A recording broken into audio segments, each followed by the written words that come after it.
Monsieur Tourneux est directeur de recherche émérite. Il est membre de l'unité CNRS INALCO Lacan pour langage, langue et culture d'Afrique noire.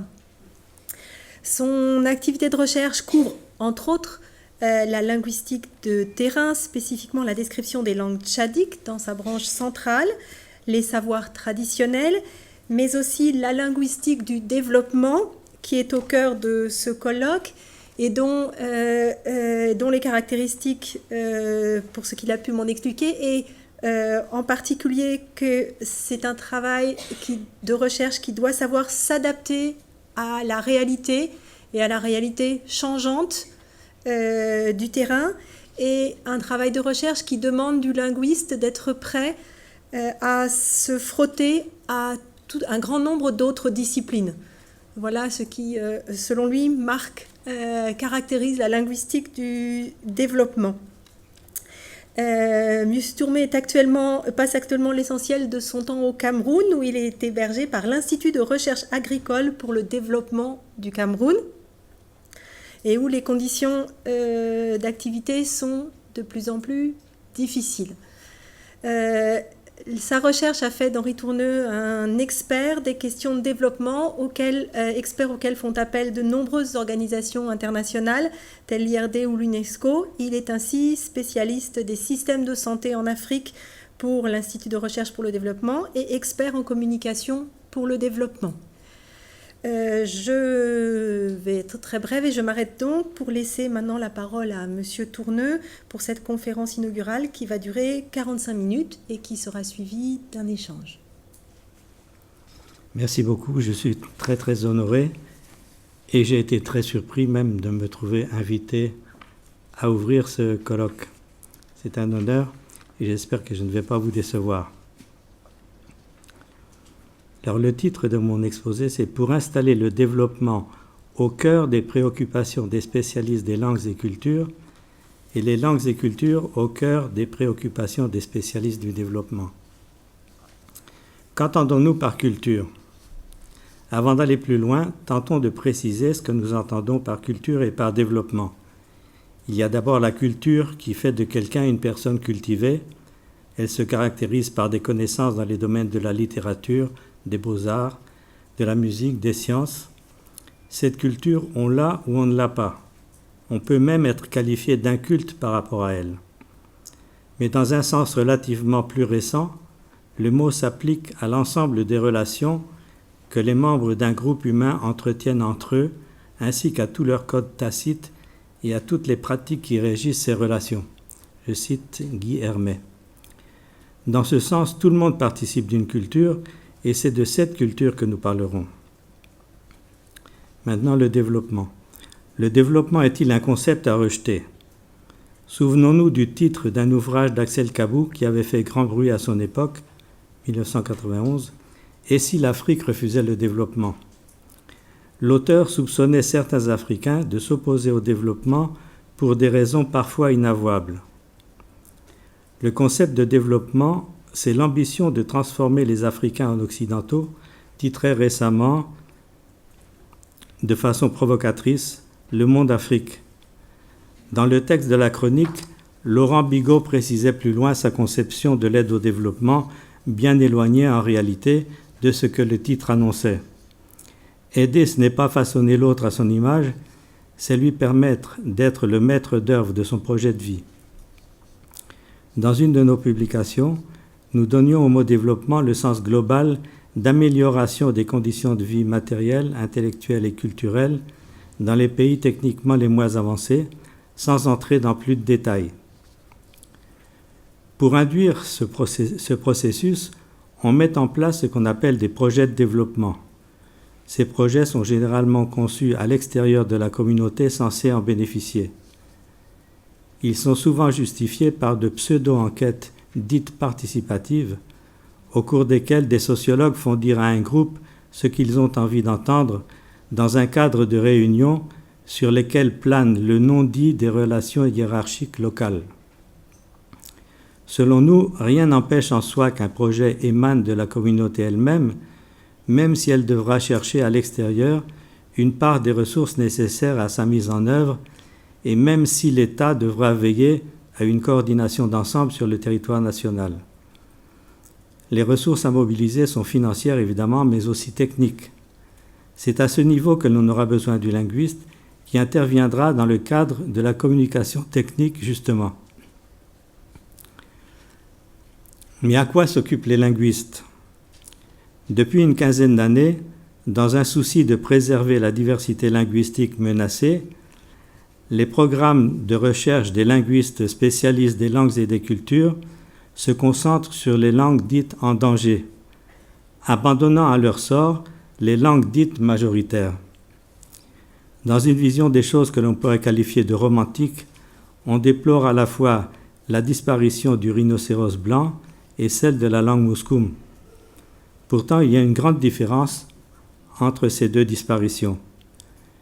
Quand le dernier rhinocéros blanc aura disparu, il ne restera plus rien de lui, sauf des images et des prélèvements biologiques conservés dans de l'azote liquide.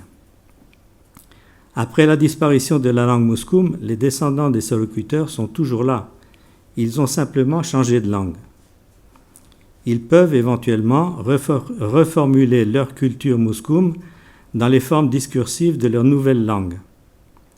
Rappelons que depuis la nuit des temps, il y a des langues qui disparaissent, soit que leur locuteur les abandonne au profit d'une autre, soit qu'elles évoluent jusqu'à donner naissance à des formes suffisamment différentes pour qu'il n'y ait plus d'intercompréhension entre langue mère et langue fille.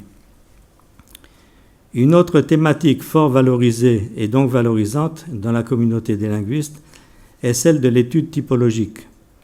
On ne recherche pas à produire des descriptions de langues pour elles-mêmes, ni à démontrer l'éventuelle parenté génétique qu'il peut y avoir entre langues, mais on compare entre elles des structures, syntaxiques notamment, pour établir un autre type de classement dans une perspective universaliste. Autrement dit, spontanément, le linguiste n'est pas du tout orienté vers les questions de développement, c'est ça que je voulais dire.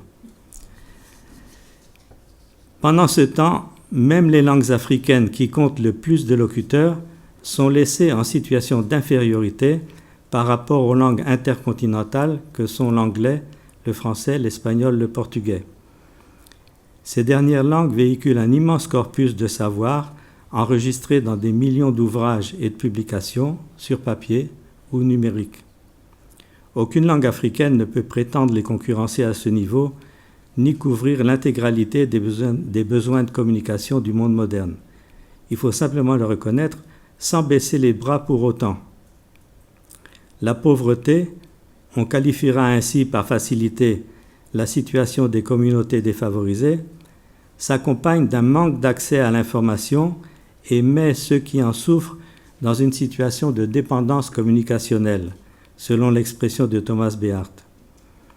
Cette dépendance ne se limite pas à des groupes minoritaires, ni même à des régions faiblement alphabétisées. Elle constitue une caractéristique de la majorité des populations qui pratiquent des langues de statut infériorisé et qui n'ont pas pleine compétence dans la langue officielle de prestige de leur propre pays. Ces populations, dans la vie courante comme dans le contexte du développement, n'ont d'autre recours que l'oralité, fût-elle secondaire, c'est-à-dire celle des téléphones, de la radio, de la télévision et d'autres dispositifs électroniques. En effet, l'arrivée des moyens de communication électronique n'améliore pas forcément la situation. Elle fait passer d'une dépendance à une autre. Si l'on veut que les pauvres, je reprends le mot dans le sens que lui donne Esther Duflo, si l'on veut que les pauvres aient la main sur la communication relative à leurs activités, cela ne peut se faire qu'en passant par une langue écrite bien maîtrisée. Dans les cultures orales, on acquiert des connaissances par apprentissage en suivant un maître, en écoutant, en répétant ce que l'on entend, en maîtrisant le discours proverbial, etc., mais pas en étudiant au sens strict du terme. Je cite Walter Hong. Sans l'écriture, la conscience humaine ne peut réaliser pleinement ses potentialités, ni produire d'autres belles et puissantes créations. Toujours Hong, 2012. Quel rôle les langues africaines doivent-elles avoir dans le développement ? Dans la majorité des situations de la vie quotidienne, des centaines de millions d'Africains utilisent oralement des langues africaines qui évoluent rapidement au contact de la modernité.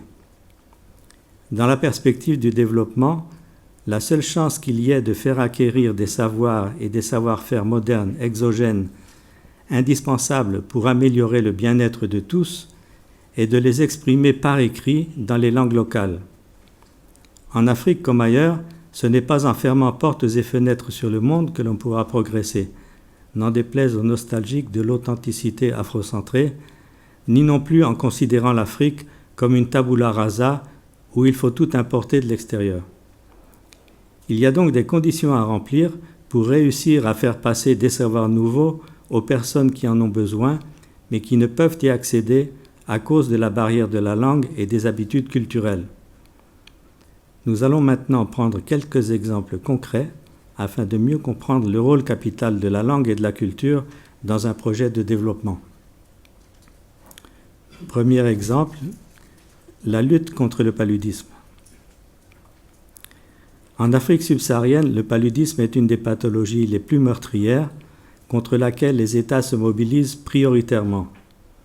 En 2016, au Cameroun, près du quart des personnes reçues en consultation dans les formations sanitaires souffraient de cette affection et plus de 12% des décès enregistrés dans le pays lui étaient imputables. Pour éviter d'avoir le paludisme, dormez sous une moustiquaire. Voilà en gros à quoi se ramène la communication sur la prévention du paludisme. Pour atteindre cet objectif, on a distribué en Afrique des dizaines de millions, je pourrais dire des centaines de millions, de moustiquaires imprégnés d'insecticides. En effet, la moustiquaire imprégnée est un outil de lutte remarquablement efficace contre les vecteurs du paludisme, selon Frédéric Dariet, un spécialiste de l'IRD. Quels sont les freins reconnus à la généralisation de l'usage de ces dispositifs ? Esther Duflo, la grande spécialiste de l'économie du développement, a cherché à savoir quelle était l'incidence de la gratuité ou non des moustiquaires imprégnés par rapport à leur utilisation. Une expérience a été menée au Kenya à ce sujet. Il est apparu que le prix payé pour obtenir la moustiquaire n'a aucun impact sur son utilisation. Gratuite ou payante, environ 2/3 des familles utilisaient leur moustiquaire. En général, le tiers restant se contentait de la conserver pour l'utiliser plus tard. Frédéric Dariet tempère cependant ce bel optimisme. Les moustiquaires, voici ce que dit Frédéric Dariet, les moustiquaires qui sont introduites en Afrique tiennent rarement compte des habitudes, des goûts et des attentes des populations concernées. La mise au point des nouvelles générations de moustiquaires devra prendre en compte les habitudes et les pratiques de couchage, sachant que les représentations sociales afférentes à l'utilisation des moustiquaires varient d'un groupe socioculturel à l'autre. C'est au prix d'un dialogue soutenu et constructif entre les hommes que les moustiquaires imprégnés d'insecticides deviendront un jour le bien incontournable de beaucoup de familles en Afrique. Selon une enquête du ministère camerounais de la Santé menée en 2013, 79,1% de la population de l'extrême nord aurait dormi sous une moustiquaire imprégnée la veille du jour de l'enquête. Les cas de non-utilisation seraient justifiés par la chaleur, l'absence de moustiques ou le trop grand nombre de moustiquaires qu'il aurait fallu installer pour la famille. Notre expérience de terrain apporte des précisions supplémentaires. Sans mettre en cause les statistiques officielles et les observations pertinentes qui les accompagnent, on ne peut s'empêcher de penser qu'elles ont souffert d'un certain biais. Les gens auprès desquels nous avons enquêté, au Nord Cameroun, donc dans cette province de l'extrême nord, n'utilisent en fait les moustiquaires que lorsqu'ils sont vraiment gênés par les culex, insectes qui perturbent sérieusement le sommeil, mais qui, en Afrique centrale, ne transmettent pas de pathologie particulière.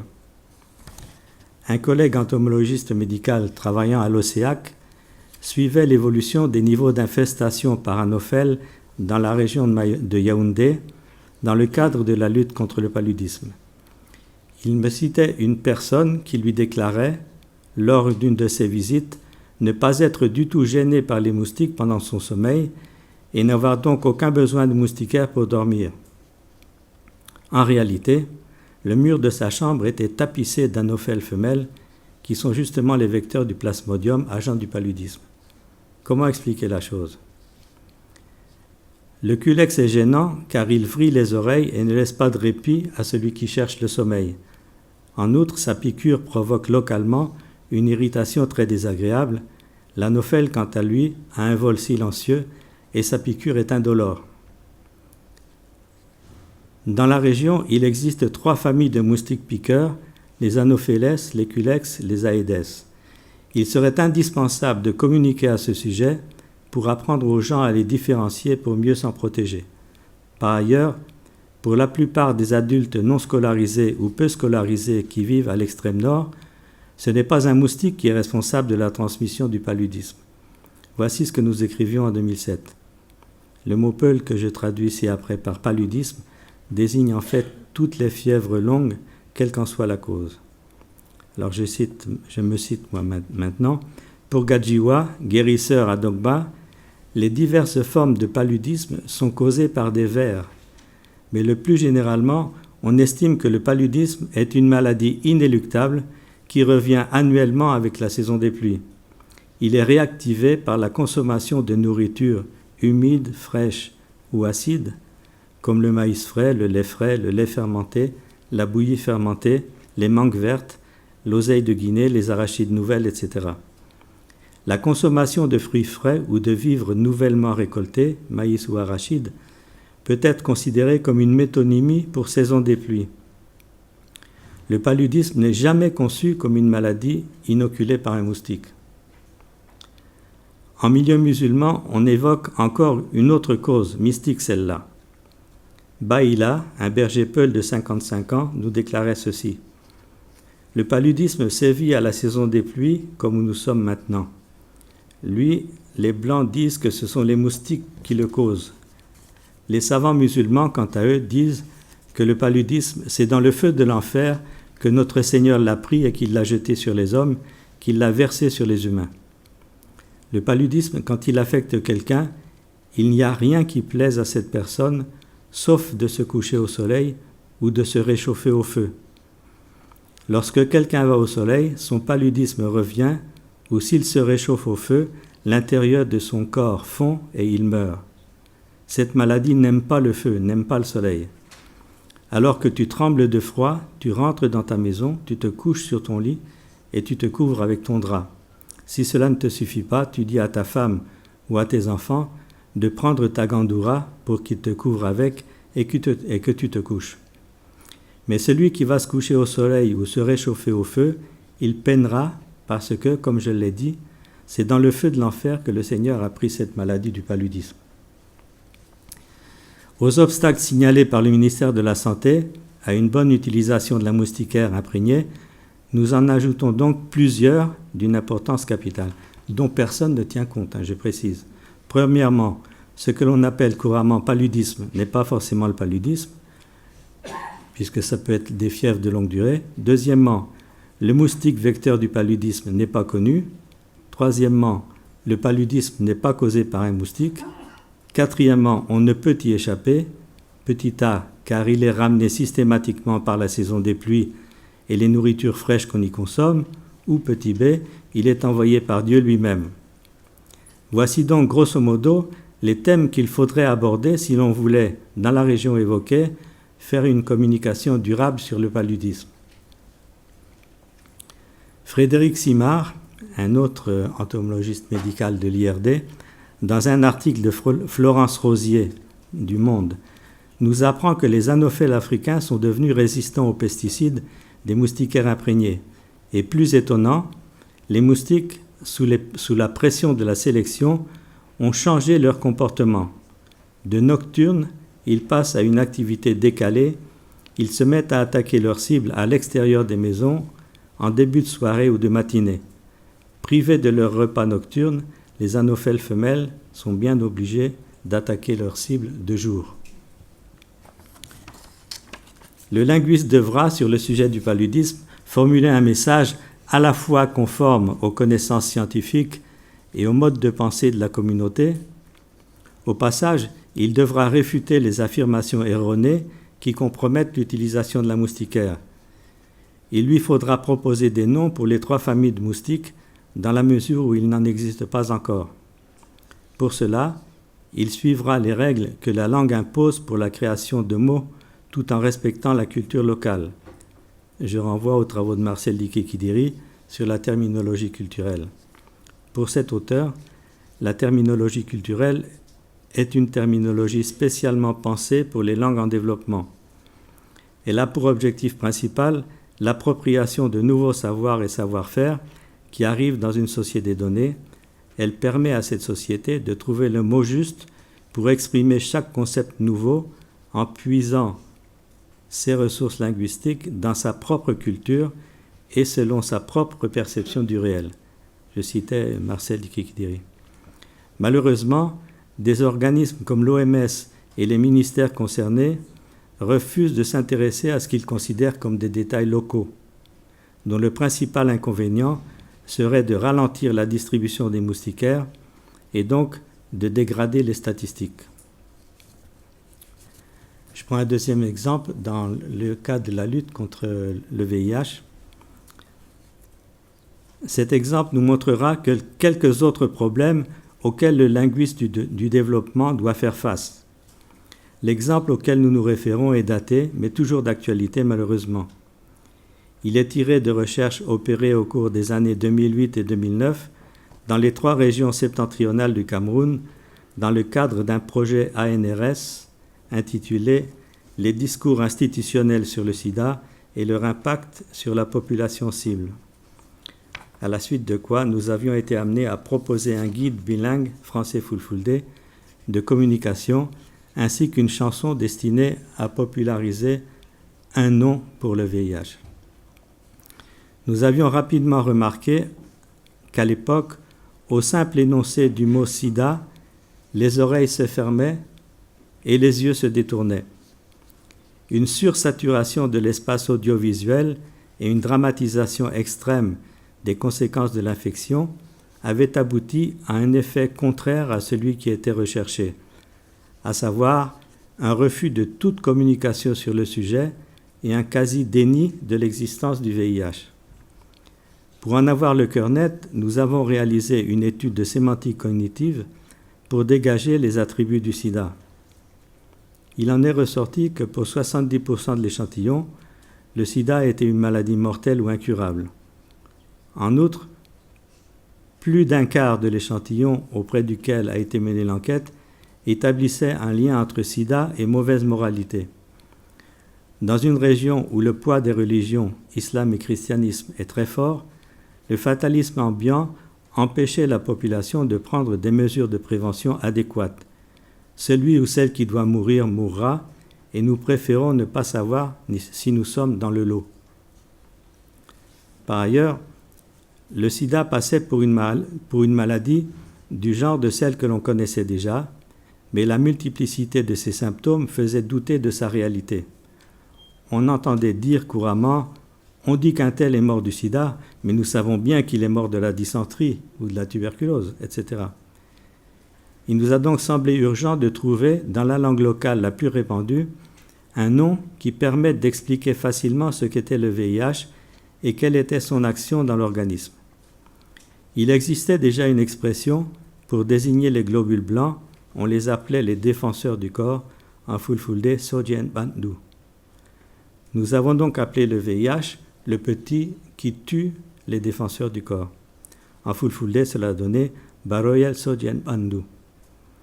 L'expression étant un peu longue pour un usage courant, nous en avons tiré un acronyme, Barsoban, dont il est facile de développer chacune des 3 syllabes. Bar, Baroyel, So, Sodien, Ban, Bandu. Pour essayer de populariser ce nom, nous avons créé une chanson qui a été mise en musique par un jeune musicien de la région.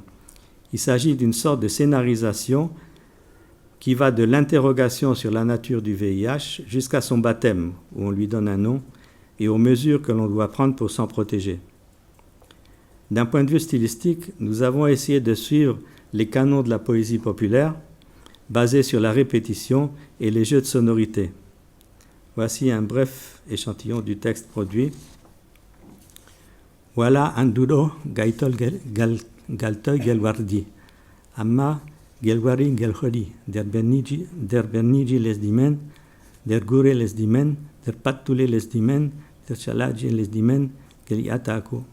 Personne ne sait d'où il est venu, mais il s'est installé dans nos villes, dans nos villages, dans nos quartiers, dans nos concessions, on ne le voit pas, etc. Bon, ce chant-là, ça dure à peu près 10-15 minutes. Il a été diffusé à la radio et diffusé sous forme de CD. Malheureusement, les instances officielles n'ont pas cru bon de s'en servir. Il n'y a que des ONG locales qui l'ont utilisé.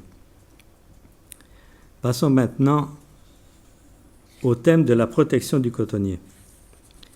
Dans plusieurs pays d'Afrique subsaharienne, le coton est une culture qui a été introduite par le colonisateur, certes, mais à laquelle on n'a pas encore trouvé d'équivalent en termes de rentabilité. À ceci près que, suite à des années de traitement phytosanitaire, on a suscité l'émergence de souches de ravageurs résistants aux molécules classiques. Du coup, les rendements ont sérieusement baissé, poussant les paysans à l'abandon ou à l'adoption de solutions inadéquates et coûteuses. C'est dans un tel contexte qu'avait été lancé en Afrique de l'Ouest le projet Jericho, gestion de la résistance chez les insectes du cotonnier, projet émanant du ministère des Affaires étrangères, dont la maîtrise d'œuvre avait été confiée au CIRAD, Centre de coopération internationale en recherche agronomique pour le développement. Les paysans, voyant que les chenilles ne crevaient plus après les traitements chimiques, incriminaient les pesticides dont l'efficacité aurait diminué. Leur réaction était d'en augmenter les doses au point de mettre leur propre santé en danger et de détruire tout être vivant dans les champs. En outre, leur marge bénéficiaire se rapprochait de zéro du fait du surcoût en pesticides. Le rôle du linguiste, en l'occurrence, a été de trouver une façon d'expliquer dans la langue locale en quoi consiste le phénomène de résistance aux pesticides. Je suis obligé de m'humecter un peu la gorge, excusez-moi.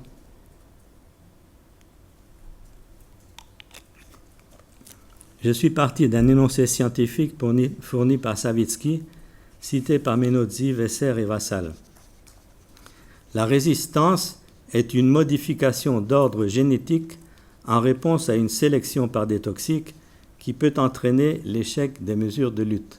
Voilà, un énoncé typiquement scientifique.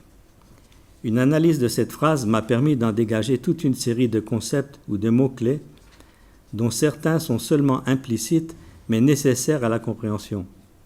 J'ai retenu notamment résistance, gènes, hérédité, transmission des gènes, différenciation du patrimoine génétique, toxique, sélection, échec des traitements. La difficulté qu'il y a à parler de résistance en Dioula ne provient pas d'abord de la langue, mais de la conception que les paysans ont du phénomène. Pour certains, le traitement pesticide n'est pas efficace lorsqu'on le fait à un moment où la chenille est déjà trop forte pour que le produit la tue, ou que les cotonniers sont touffus, permettant aux chenilles de se cacher. Le paysan pense que si le traitement atteignait la chenille à son premier stade de développement, il serait efficace. Pour d'autres, seuls les insectes qui n'ont pas été touchés par le produit traitant résistent. Autrefois, dit-on, la simple odeur des pesticides faisait crever les chenilles, mais maintenant, il faut que le produit touche la chenille pour pouvoir la détruire. En réalité, toutes les enquêtes ont montré que pour le paysan, aucun ravageur n'est susceptible de résister aux pesticides, si du moins ces pesticides sont suffisamment forts. Le problème est donc déplacé de l'insecte au produit insecticide. Par ailleurs, l'efficacité d'un traitement phytosanitaire n'est jugée satisfaisante que lorsque tout animal vivant au champ est détruit. La seule solution envisageable pour le paysan est d'augmenter la toxicité des insecticides. Presque tous les paysans indiquent que les chenilles du cotonnier ont des ennemis naturels, tels que certains oiseaux, des araignées, des fourmis, des guêpes maçonnes, etc., mais que ces auxiliaires naturels sont les premières victimes des traitements phytosanitaires. Donc ils sont conscients de la chose, mais ils ne voient pas comment conjuguer respect de la diversité biologique et production du coton. D'autre part, les paysans, de façon générale, manifestaient une forte animosité à l'égard de la société cotonnière, accusée de leur fournir des produits de qualité inférieure.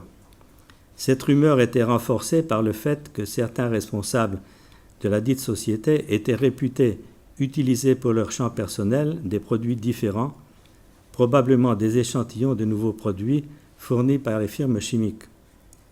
Ce climat de défiance compliquait singulièrement les choses et rendait difficile l'explication du phénomène de résistance. Cependant, la langue dioula permet d'exprimer de manière assez satisfaisante les concepts clés nécessaires pour expliquer la notion de résistance, mais il ne faut pas espérer arriver à une traduction proprement dite de certains termes qui font référence à tout un corpus de savoir scientifique, comme celui de gène par exemple.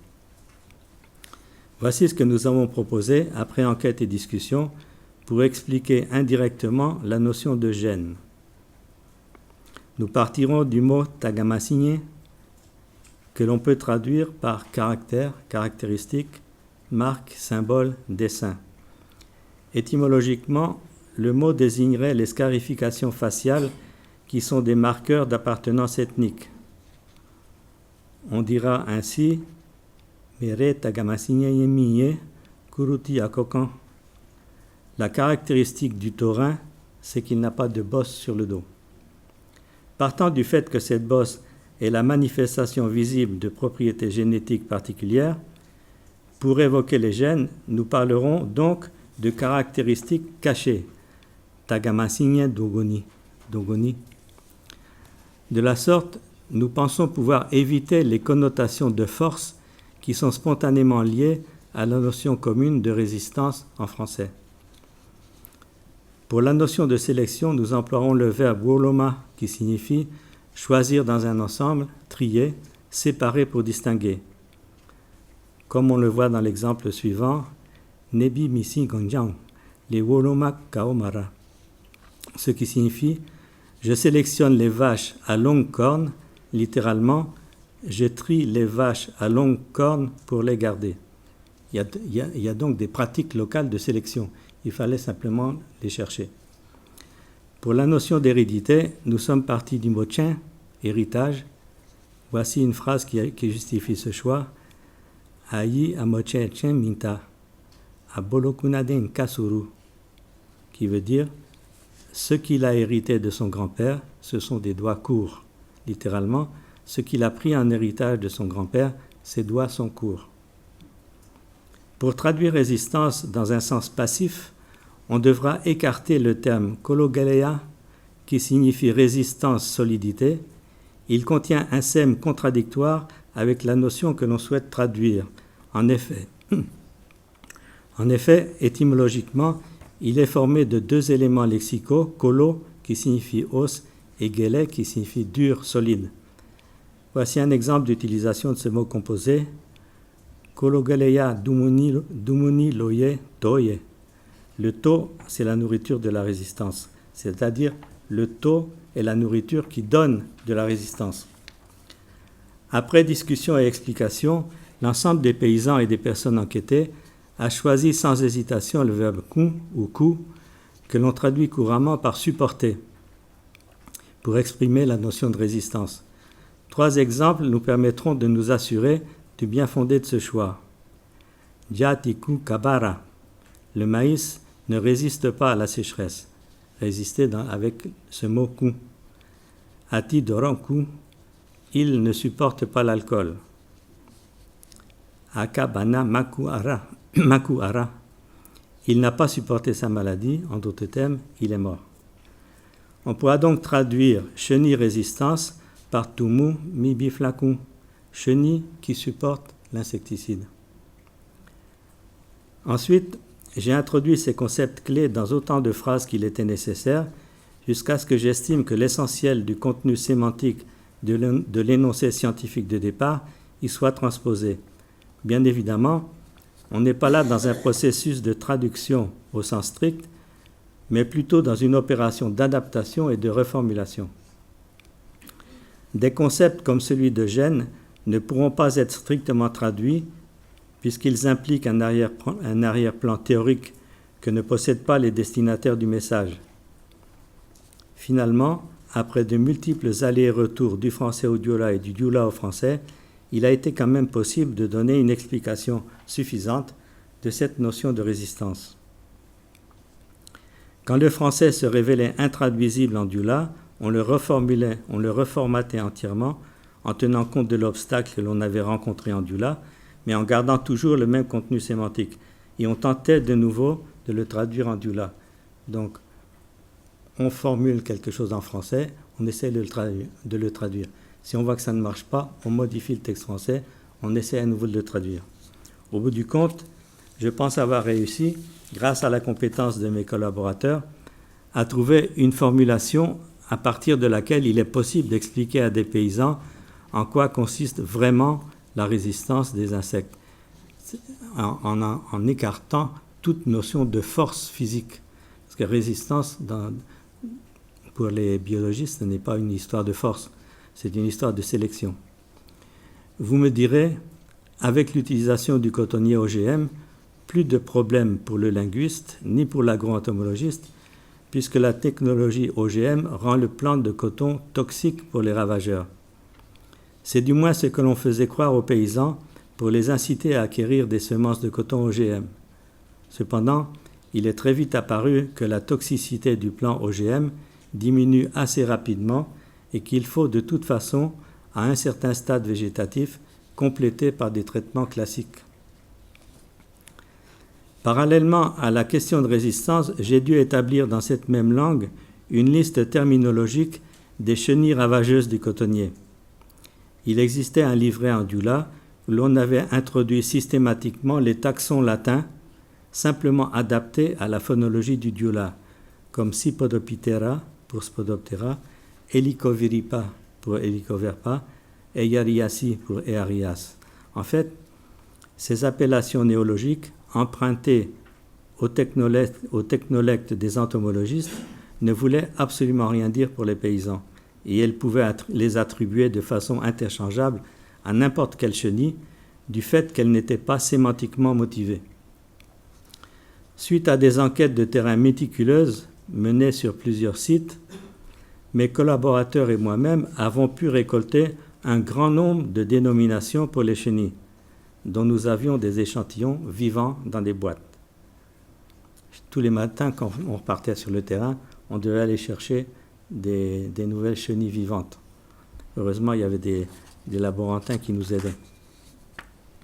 Le travail a consisté finalement non pas à inventer quoi que ce soit, mais à trier les dénominations en conservant celles qui étaient le plus compatibles avec les données scientifiques. Voici l'exemple d'un terme que nous avons rejeté. Pour désigner Helicoverpa armigera, à Sideradougou, on nous a parlé de Tumungaragaragbe, chenille dont le côté de la cage thoracique est blanc. Cette expression est proche de celle qui a été retenue, Tumungarengwe, chenille à flanc blanc. Cependant, elle fait référence implicitement aux côtes, aux os sous-jacents. On ne la retiendra donc pas, la chenille et le papillon qui en sort sont des invertébrés. Donc inutile de donner l'illusion qu'il y a des os sous-jacents dans le corps de la chenille. À cette époque, j'ai rencontré à Sikasso un responsable de la culture cotonnière qui avait trouvé une solution originale au problème. Sans se préoccuper des appellations locales, il était lui-même malien, sans se préoccuper des appellations locales, il avait baptisé la larve d'Helicoverpa la chenille élégante, disant à ses paysans « Regardez, cette chenille, elle est comme moi, elle est élégante ». Certains élégants portent là-bas des tenues faites en bandes de coton tissées artisanalement et décorées de filets colorés disposés dans le sens de la longueur. Vous connaissez tous ces rouleaux de tissu fabriqués au Burkina, au Mali, avec les rayures. Effectivement, la chenille en question se reconnaît à la bande blanche qui lui colore les flancs. Si cette dénomination néologique pouvait fonctionner localement, dans l'entre-soi, il est peu vraisemblable qu'elle puisse s'exporter, car notamment, elle a été attribuée sans tenir compte du paradigme de toutes les chenilles susceptibles d'attaquer les cotonniers. Le caractère d'élégance pourrait aussi très bien être attribué à d'autres larves. Ce simple exemple pris dans le domaine de la culture du coton aura suffi à prouver, si besoin était, que l'on ne peut communiquer sur les points techniques en improvisant ou en confiant la tâche à un interprète classique. Il faut, en amont, assurer avec précision le message que l'on a à faire passer, et cette tâche n'est pas une occupation qui peut se faire sans sortir de son bureau, ni sans dialoguer avec toutes les catégories de personnes impliquées, à savoir les scientifiques, les ingénieurs du domaine et les acteurs de terrain. Ces considérations sont valables quel que soit le secteur d'activité concerné. Maintenant, je parlerai des contraintes de l'oralité. Nous avons pu donner l'impression que le problème de communication avec les pauvres se réduisait à une question de code culturel et linguistique. En réalité, cela va bien au-delà. Des travaux sur l'oralité ont démontré que le fonctionnement cognitif d'un non-alphabétisé diffère profondément de celui de quelqu'un qui dispose d'un code écrit. Hong nous le dit clairement. Nous sommes tellement imprégnés d'écrits que nous avons beaucoup de mal à concevoir un univers oral de communication ou de pensée autrement qu'une variante d'un univers lettré. Le non-alphabétisé n'est donc pas simplement quelqu'un qui ne dispose pas de l'écriture. Il organise sa pensée différemment. Toujours suivant cet auteur, la pensée et l'expression fondées sur l'oralité reposent plus sur l'addition, la coordination, que sur la subordination, sur la redondance ou l'abondance. Elles sont conservatrices ou traditionnalistes, proches du monde où vit l'homme. Elles fonctionnent plus par empathie et par participation que par distanciation objective. Les mots ne font pas l'objet de définition, mais ils acquièrent leur sens du milieu réel dans lequel ils apparaissent.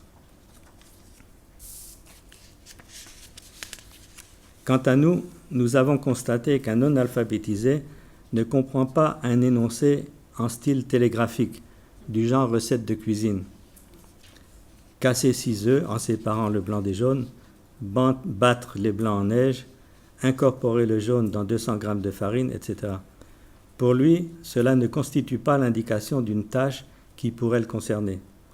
Les membres de l'énoncé se juxtaposent dans l'espace sonore sans qu'il sache ce qu'il faut en conclure.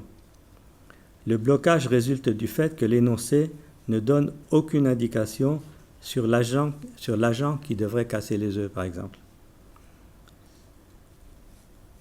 Dans les projets de développement en Afrique, on devra donc tenir compte du fait que nombre des acteurs impliqués participent encore davantage d'une culture de l'oralité que d'une culture de l'écrit. Dans les cultures orales, on acquiert des connaissances par apprentissage, en suivant un maître, en écoutant, en répétant ce que l'on entend, en maîtrisant le discours proverbial, etc., mais pas en étudiant au sens strict du terme. Je cite à nouveau Hong. Pour pouvoir véritablement progresser, l'individu a un besoin crucial d'écriture et de lecture. Hong va même plus loin en affirmant que sans l'écriture, la conscience humaine ne peut réaliser pleinement ses potentialités, ni produire d'autres belles et puissantes créations. On aura compris que notre travail de communication pour le développement n'atteindra vraiment son plein rendement que lorsque, en Afrique, tout le monde aura accès à l'écriture dans une langue africaine décomplexée et libérée. Maintenant, je m'adresse directement aux spécialistes des programmes de développement. Les responsables des opérations de développement doivent prendre conscience du fait que la réduction de la fracture culturelle et communicationnelle est une des conditions sine qua non d'un succès durable. Pourtant, de plus en plus souvent, la seule action que fait l'humain, c'est de se doter de la technologie qui est censé résoudre le problème, comme on achète un chat pour chasser les souris, sauf que cela n'est pas si simple, déclarait récemment Éric Salobir, un dominicain qui est entre autres consulteur sur les nouvelles technologies auprès du Vatican. Ce n'est pas non plus en glissant simplement dans l'exposé d'un projet une vague référence aux cultures locales que le problème sera résolu. Nous enregistrons avec satisfaction la déclaration suivante de Jean-Michel Severino, ancien directeur général de l'Agence française de développement, et de Jean-Michel Debras, ancien directeur général adjoint de cette même institution. Je cite, « L'absence de traduction en langue locale peut constituer un frein à certains programmes de développement. Une des conditions de leur réussite réside dans le fait qu'ils soient compris, dans le but d'être acceptés et appropriés par le bénéficiaire. Des incompréhensions liées à l'utilisation d'une terminologie ou de représentations symboliques divergentes peuvent être source d'échecs. Pensons aux difficultés de traduction du vocabulaire utilisé dans le cadre de la prévention de certaines maladies infectieuses sur un sujet souvent occulté par les tabous. » Fin de citation.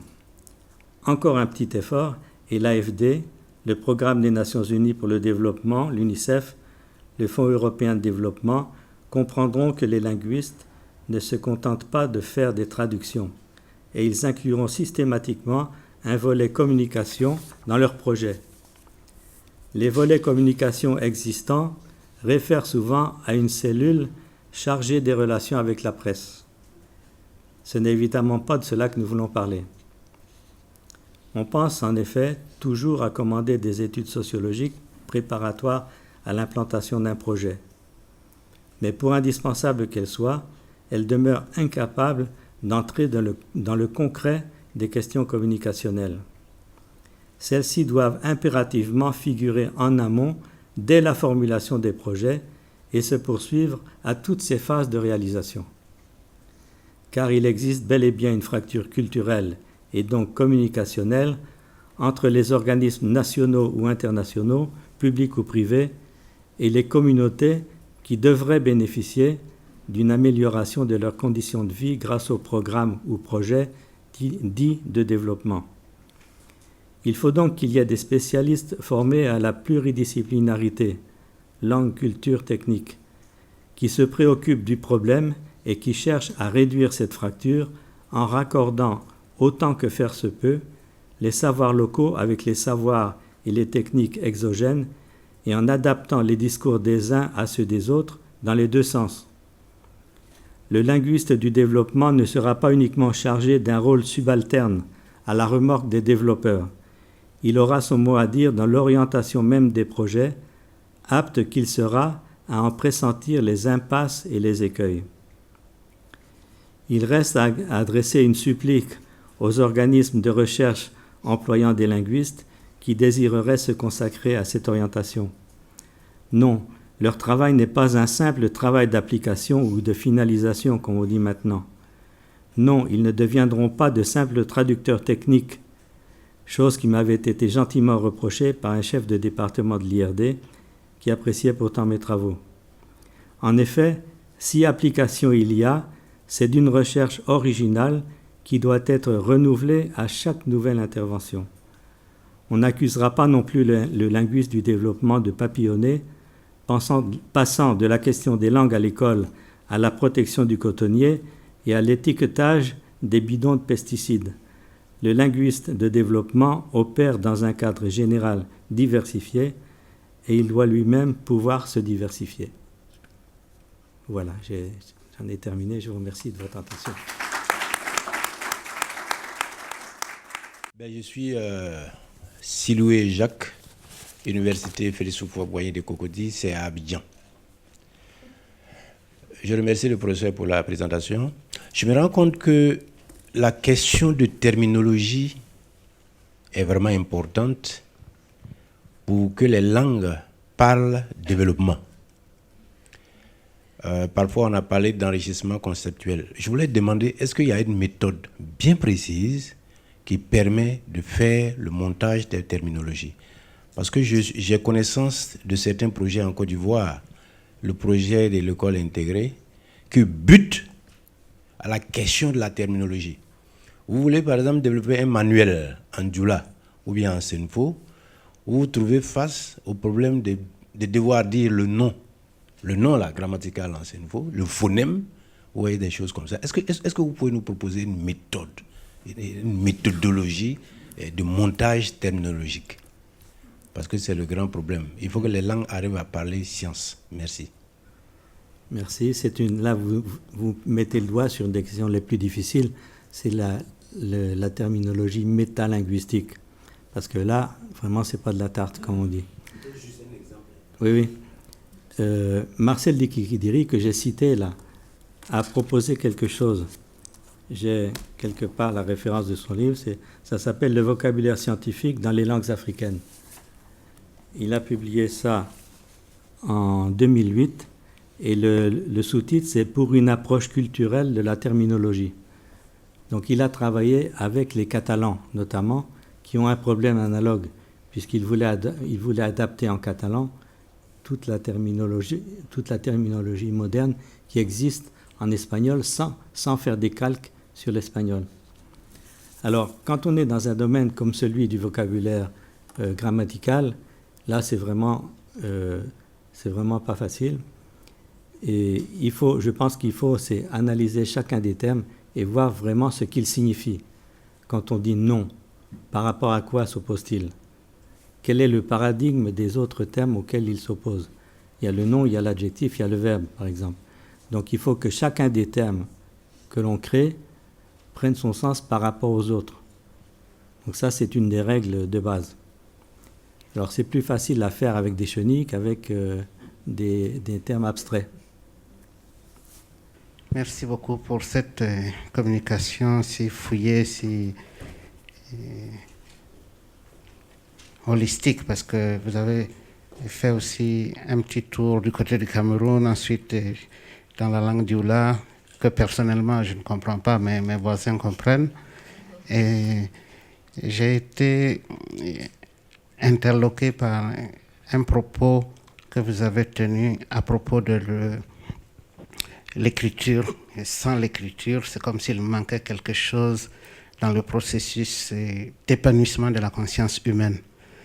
Bon, personnellement, comme j'ai bénéficié de l'écriture, de la science de l'écriture, j'en suis heureux, mais je m'inquiète de savoir si effectivement l'écriture est une médiation obligée et obligatoire pour que la conscience humaine grandisse et atteigne sa propre avération.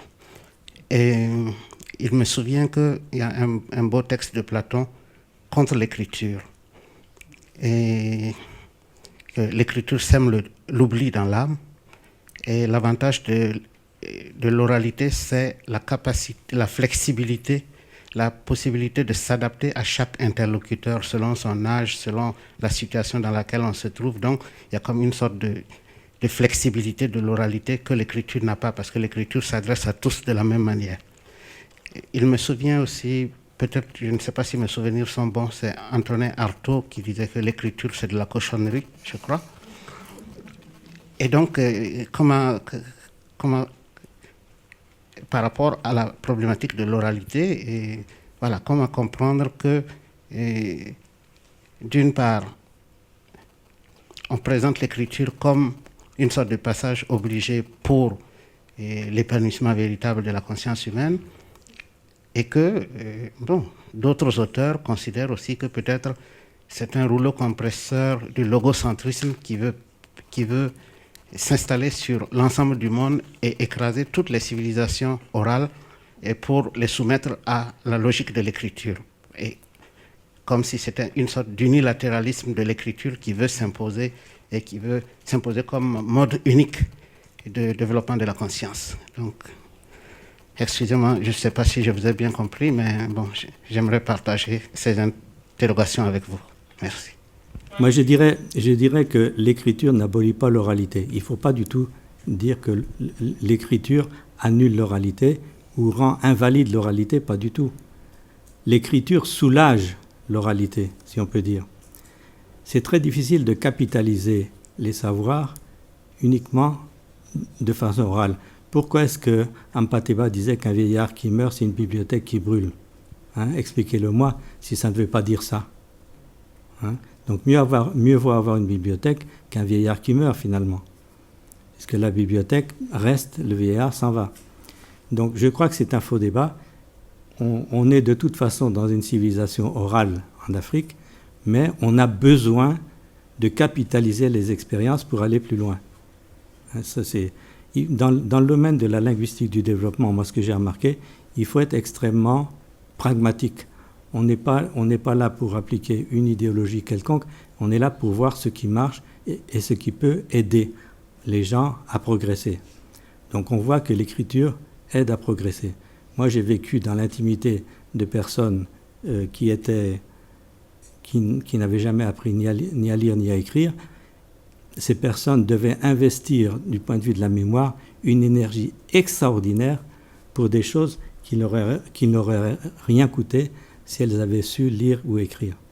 Donc, est-ce qu'on ne doit pas les aider à soulager leur esprit pour l'appliquer à autre chose, plutôt que de dire « rester dans l'oralité, c'est très bien ». Ensuite, Platon, il est mal placé pour dire ce qu'il disait. Il était dans une civilisation de l'écrit. Toute l'architecture, tout ce qui s'est fait en Grèce, c'était à partir de l'écrit. L'architecture égyptienne, tout ça, c'est l'écrit. L'architecture des Mayas et compagnie, c'est l'écrit. Donc, il ne faut pas se laisser embarquer par des slogans à la mode, dans un sens ou dans l'autre. Je n'irai pas plus loin. Boumdien Ben Mousset de l'Université de Tlemcen, Algérie.